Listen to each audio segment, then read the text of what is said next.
guys saw how slow that intro went? Yeah, that's how slow this entire season went. And it's seasons like Ninja Israel Season 5 that make me wish that Ninja on TV would just die. And that is very unfortunate, actually. Ninja Warrior Israel Season 4, or as they call it in Israel, just Ninja Israel. Ninja Israel Season 4 was actually kind of okay. It definitely had a lot of flaws that are still relevant throughout the entire series. But like I said in my ranking of every show last year, Ninja Israel got the most improved award, essentially. And what did this season do immediately after that?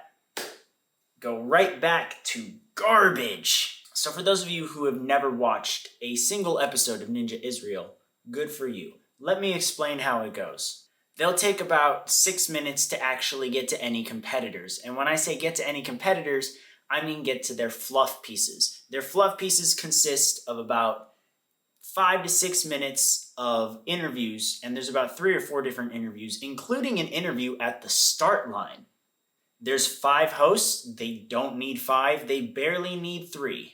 And then they run the course, but their courses give all competitors basically unlimited rest time. So a fast clear on the qualifiers is about 5 or 6 minutes. The qualifiers. And that's why this is so dark. Because this is just the impending darkness coming to take over Ninja. It's just awful. I'm not going to pretend that this was all bad, but it was mostly bad. Breaking down the format of Ninja Israel Season 5, qualifiers and semifinals were the same. The first 3 obstacles were Ninja versus Ninja, with the third obstacle being the Power Tower, so it ended with a Power Tower race. The winner of that race would move on to the rest of the qualifier or semifinal course, while the loser would be eliminated from the competition. And from there, the winners of those races would finish the qualifier course, or try to at the very least, and that would create a leaderboard on who advances to the semifinals or who advances to stage 1. And I'm not gonna lie, the races were pretty entertaining. They were actually kind of fun to watch. Why? Because they were quick and painless. It was 3 obstacles, and each race was no longer than 45 seconds, and it was a nice little sprint. It was actually pretty cool. They picked good obstacles for it. Like, I've always thought Spring Forward was a great speed obstacle. It was great to see that used. Modified beehives, which actually worked. Even Ferris wheels, the way they modified them, worked as a Ninja versus Ninja obstacle. Then when push came to shove and the Power Tower race ended and we had just 1 person on the qualifiers, I wanted to gouge my eyes out. Say the winner of a race would finish the Power Tower and get to the next obstacle and their timer said a minute, they wouldn't start the next obstacle until like 2.5 minutes into their run. And the obstacle could be something super quick, super painless, like domino effect. Okay, maybe that's not the greatest example, but another really easy obstacle that they had, sky hooks. I've beaten sky hooks. I've trained for 2.5 months. These people have been training for years and are taking like 5 gajillion minutes on sky hooks. I like what they do with the Mega Wall. The Mega Wall, if you get up it, you get the chance to go up the Super Salmon Ladder, which was 40 rungs and not 35 this time. And whoever got the highest in the fastest amount of time got some money. And it was a good time. That was fun to watch, but it's just like, it's the little bonus at the end of the episodes. It's not the biggest, it's not the main event. So it's nothing like to save the show for me. Because at the end of the day, every show is about an hour, every episode, and almost all of it was unwatchable. Because an hour, ready for this? An hour fits 5 races, aka 5 runners, aka 10 competitors total. Because, you know, you have 5 losers of the NVNs. So we're spending about 12 to 15 minutes on different runners. 5 different runners on each runner for every episode. And there were 26 episodes of that. Oh, I'm so glad this season's over. The pacing was awful. And even when I tried to fast forward through the fluff pieces, because I knew it would just take forever and it would bore me, no, the runs were just as long and just as boring. And sure, you could argue that, like, because I don't speak Hebrew, I just will not appreciate this show the way others do because I can't understand what they're saying. But I'm sorry, you could have them speaking in English. I will still be bored because this isn't that type of show. 6 minutes of talking is something that I really enjoy in movies and TV shows with a story, pieces of fiction. I'm okay with a 6-page dialogue in a book. I love it. Give it to me. But this is a reality TV show. I don't need it. It's just so, it's not one of those like strategy like Survivor or Big Brother. There's no game to be played. It's just people talking about their lives and talking about Ninja. And I just want to see them run the course. And they take forever to do so, and some of them don't even do that good. All this to give a finale that was an absolute joke. Like I said, the 4-stage format did not change, which I actually really respect. We just came off of France absolutely butchering the 4-stage format not too long ago with season 7. So it was nice to see that they shook up their qualifiers and semifinals in Israel, but stayed true to the original format at the end of the day. With that said, Stage 1 was awful. Stage 1 had 18 competitors take on what was essentially 12 obstacles, including Peg Cloud, Time Bomb, Angry Birds, and the Mega Wall was in play for whatever reason on Stage 1 with a time limit of 5 minutes and 45 seconds. I wonder why only 2 people cleared. Now, I do have an issue with that because I do think that there are many strong, capable ninjas in Israel. And definitely, if the production didn't just make Stage 1 absolutely ridiculous, we would see more success on the show. Absolutely. But at the same time, if they weren't going to beat Stage 1, they probably weren't going to Kanzen anyways, so I guess there's that. But still, seeing 2 people out of 18 clear the first stage is pretty boring to watch, especially when, in total, your 4 stages take about 3 hours to air, and 2.5 of those hours are on Stage 1, which gives us 30 minutes to go through Stages 2, 3, and 4. Not fun. Speaking of, their Stage 2 and 3 is a joke. They changed basically nothing, or they still made it too easy, blah, blah, blah. You had 2 people on Stage 2, they both cleared. You had 2 people on Stage 3, they both cleared. You had 2 people on the final stage, and both of them won. Both of them achieved Kanzen Seiha.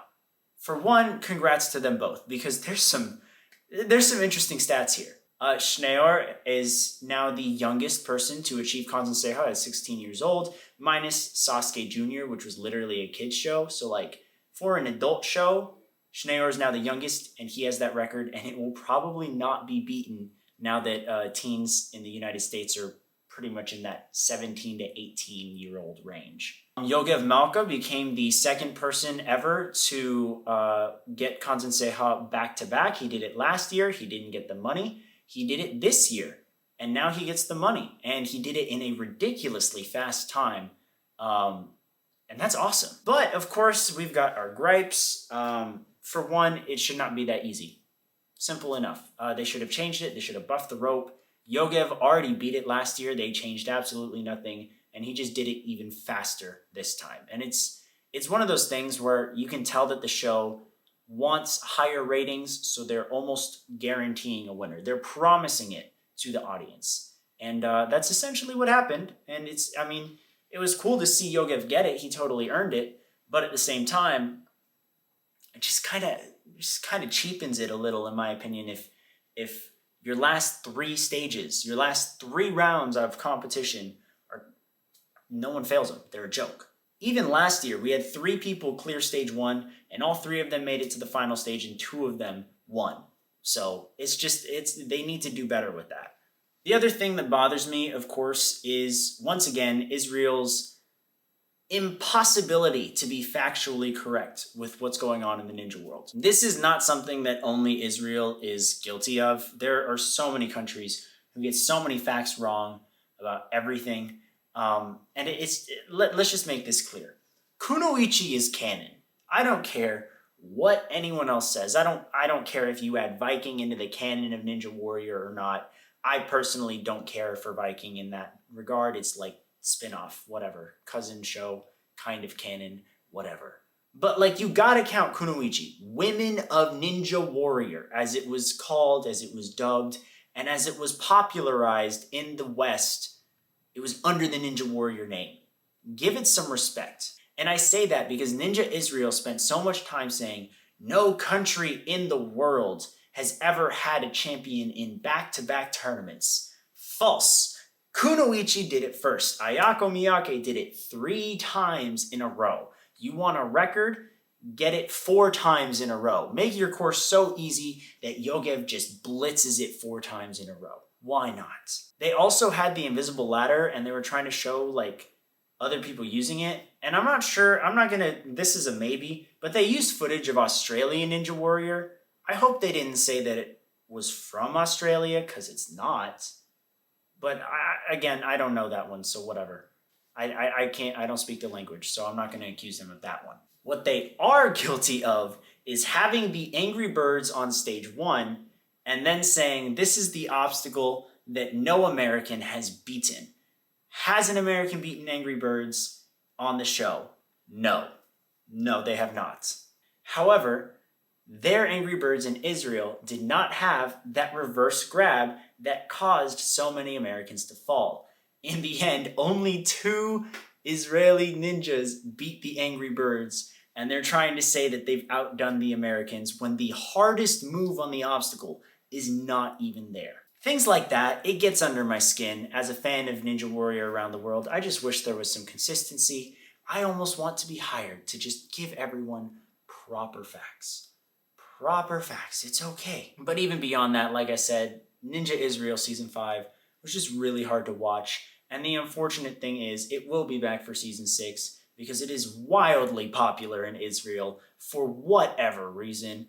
And that means that I will, once again, watch that show and do a review on it next year.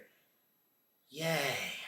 Where does this show fall in the ranking of 2023 Ninja shows? Find out in December. Currently, it's just Israel and France wrapped up.